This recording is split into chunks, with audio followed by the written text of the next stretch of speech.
Halo teman-teman, hari ini kita bareng lihat film romantis yang berasal dari Jepang. Film ini menceritakan kisah hidup seorang pria dengan robot cantik. Waktu di tahun 2008 bulan 11 tanggal 22, Jiro yang kesepian ini datang ke mall sendirian untuk membelikan ke dirinya hadiah ulang tahun. Namun dia teringat pula dengan kejadian indahnya tahun lalu di hari yang sama pada ulang tahunnya.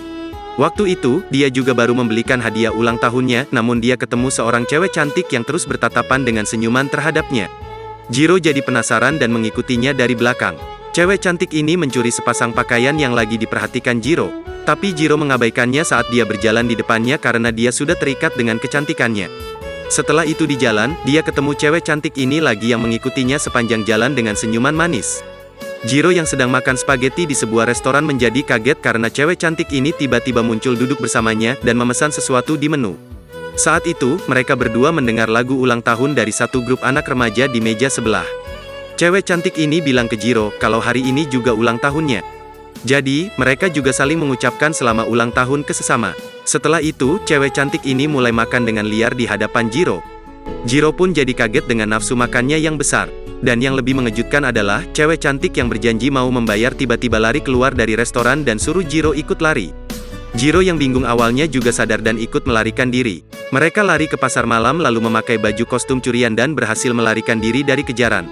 Setelah itu, cewek cantik ini membawa Jiro ke rumahnya. Namun, cewek cantik ini tiba-tiba menangis dan bilang ke Jiro kalau dia kangen banget sama dengan tuan rumah ini. Jiro yang kebingungan juga berusaha untuk menghiburnya. Kemudian, cewek cantik ini mulai berpisah dengan Jiro. Keduanya mulai bertukar kado ulang tahun. Lalu, cewek cantik ini suruh Jiro tutup matanya. Dia bilang ke Jiro kalau dia itu datang dari ratusan tahun di masa depan dan dengan cepat turun ke bawah jalan. Setelah mendapatkan persetujuan untuk membuka mata, mereka saling mengucapkan selamat tinggal, dan Jiro hanya bisa melihat cewek cantik ini pergi. Setelah itu, Jiro tidak pernah melihatnya lagi. Jiro juga pelan-pelan bangun dari kenangan indahnya ini yang tidak bisa dilupakan. Dia sangat berharap bisa ketemu cewek cantik ini lagi. Dan saat itu, di seberang jalan terlihat ada semburan petir yang tiba-tiba muncul seorang gadis dengan penampakan serupa cewek cantik yang dirindukan Jiro. Dia menggabaikan kejutan orang-orang di sekitarnya dan memasuki suatu gang yang sepi dengan sendirian. Ada 3 preman yang lagi mencoba menggodanya, tapi dengan cepat langsung dibanting dan dijatuhkan olehnya. Lalu dia mengkonfirmasi waktu dan tanggal di saat ini. Kemudian dia menukar bajunya dan merampok kue dari suatu toko dan membawanya ke restoran Italia yang setiap tahun Jiro akan datang untuk merayakan ulang tahunnya. Jiro sangat senang dengan kedatangannya, tapi muka gadis ini tidak ada ekspresi apapun dan menyanyikan lagu ulang tahun. Kemudian dia membuat lelucon terhadap Jiro dengan semprotan sampahnya. Lalu ada seorang lelaki yang muncul dengan senjata dan mulai asal menembak. Dia lalu meminum alkohol dan menyemprotnya ke pangkalan api. Gadis ini langsung melempar sebuah botol tepat kena kepalanya. Lalu lelaki ini dipaksa minum habis alkoholnya dan langsung dibuang terbang keluar dari jendela. Setelah itu, gadis ini membawa Jiro yang kaget ini keluar dari restoran ini. Lelaki itu tidak sengaja menjatuhkan sebuah rokok dan meledakkan dirinya sendiri. Lalu gadis ini datang ke tempat Jiro. Saat Jiro mengemas rumahnya yang berantakan ini, dia menutup lampu rumah Jiro dan memproyeksikan suatu gambaran melalui matanya. Kakek yang terlihat dari proyeksi ini adalah gambaran Jiro ketika dia berumur 65 tahun. Ternyata Jiro sebenarnya akan mengalami bencana yang akan tertimpa padanya di restoran tadi. Jiro tua ini memberitahunya bahwa penembakan di restoran telah melumpuhkannya seumur hidup.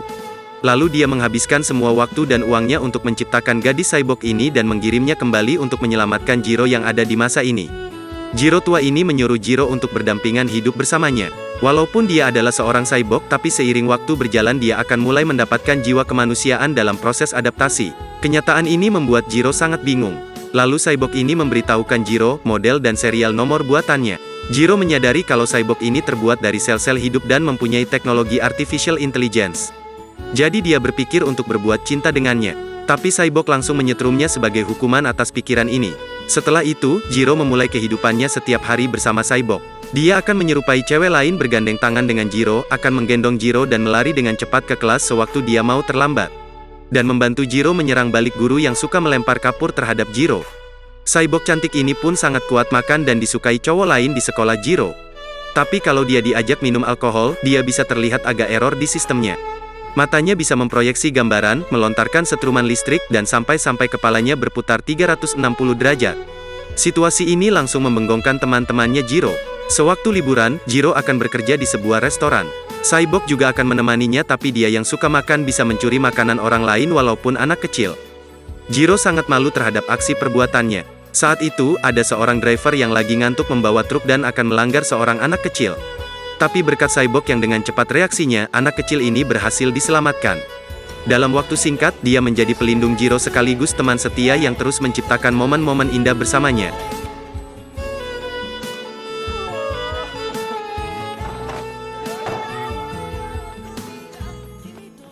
Suatu pagi hari, ketika Jiro bangun dari tidurnya, dia merasa aneh melihat muka Cyborg-nya yang sangat kotor. Setelah melihat berita di TV, Jiro baru menyadari kalau tadi dia pasti pergi menolong anak kecil yang terjebak di kebakaran. Lalu Cyborg menyuruh Jiro untuk pulang ke kampung, tapi Jiro bilang kalau kampungnya telah dihancurkan oleh malapetaka gempa bumi. Lalu Cyborg tetap membawa Jiro balik ke kampungnya untuk lihat.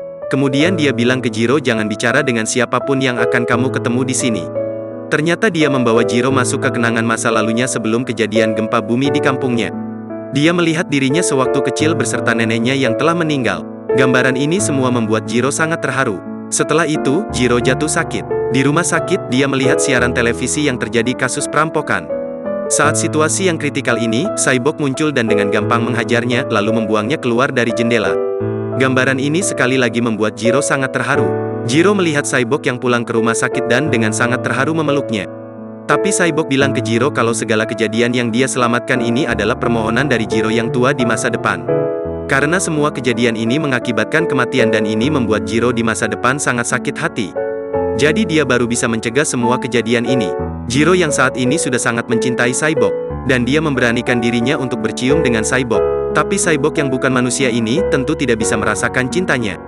Jadi untuk membuat Cyborg cemburu, Jiro membawa dia ke bar dan sengaja menari dengan cewek-cewek lain.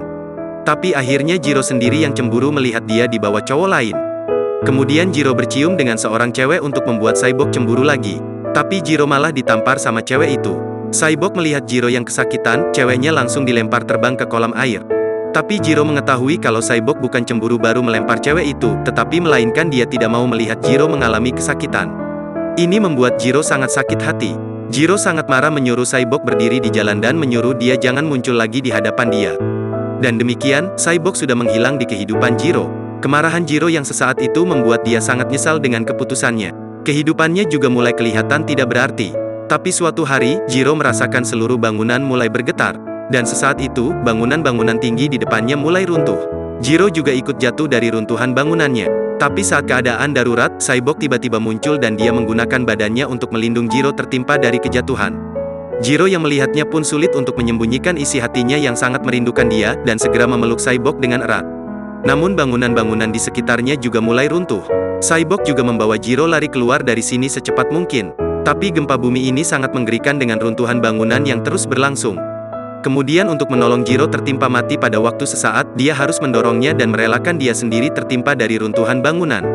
Permukaan tanah juga mulai terbuka lebar, dan Jiro berusaha untuk bertahan dari kejatuhan. Mendengar jerikan pertolongan Jiro, Cyborg memutuskan badannya yang tertimpa, dan menyeret setengah badannya ke arah Jiro dan menarik Jiro yang sudah hampir jatuh ke permukaan. Melihat Cyborg yang kehilangan setengah tubuhnya, dia sangat sakit hati dan memeluknya dengan erat sambil menangis. Cyborg bilang ke Jiro kalau akhirnya dia sudah bisa merasakan isi hati cinta Jiro. Sesaat itu, ada sebuah bangunan besar akhirnya mulai runtuh. Cyborg terpaksa harus mendorong Jiro sekali lagi untuk tidak tertimpa dari runtuhan ini.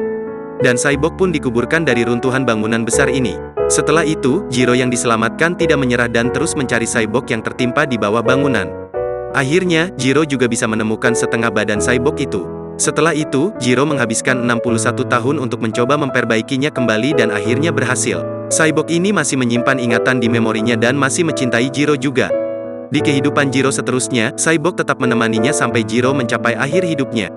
Tahun 2133, Cyborg ini sudah tidak berfungsi dan muncul sebagai pajangan di sebuah museum. Kemudian ada seorang gadis yang sangat tertarik karena tampangnya yang serupa. Setelah itu, gadis ini juga membelinya di sebuah pameran lelang. Gadis ini sangat penasaran dan mengambil isi ingatan di memori Cyborg. Lalu dia menjadi sangat terharu dengan kisah cinta Cyborg dan Jiro. Jadi gadis ini memutuskan untuk kembali sebentar ke masa lalu tahun 2007 hari ulang tahunnya Jiro. Ternyata cewek cantik yang bertemu dengan Jiro pertama kalinya adalah gadis ini sendiri. Jadi Jiro yang sangat kangen dengannya membuat Cyborg serupanya di masa datang. Dan gadis ini juga telah jatuh cinta terhadap Jiro di saat pertemuan pertama mereka ini. Dia menyuruh Jiro tutup matanya waktu perpisahan supaya Jiro tidak melihat air matanya. Lalu, gadis ini pun pulang ke masa depannya. Namun kemudian gadis ini pulang lagi ke masa lalu saat terjadinya gempa bumi. Ketika melihat Jiro yang nangis memeluk setengah badan Cyborg, dia menjadi sangat terharu dengan momen ini. Jadi dia pun akhirnya memutuskan untuk tinggal di masa ini dan hidup bersama dengan Jiro menggantikan Cyborg. Cerita pun berakhir di sini. Jika teman-teman suka dengan video saya, mohon dukungan support channel ini untuk video-video selanjutnya. Terima kasih.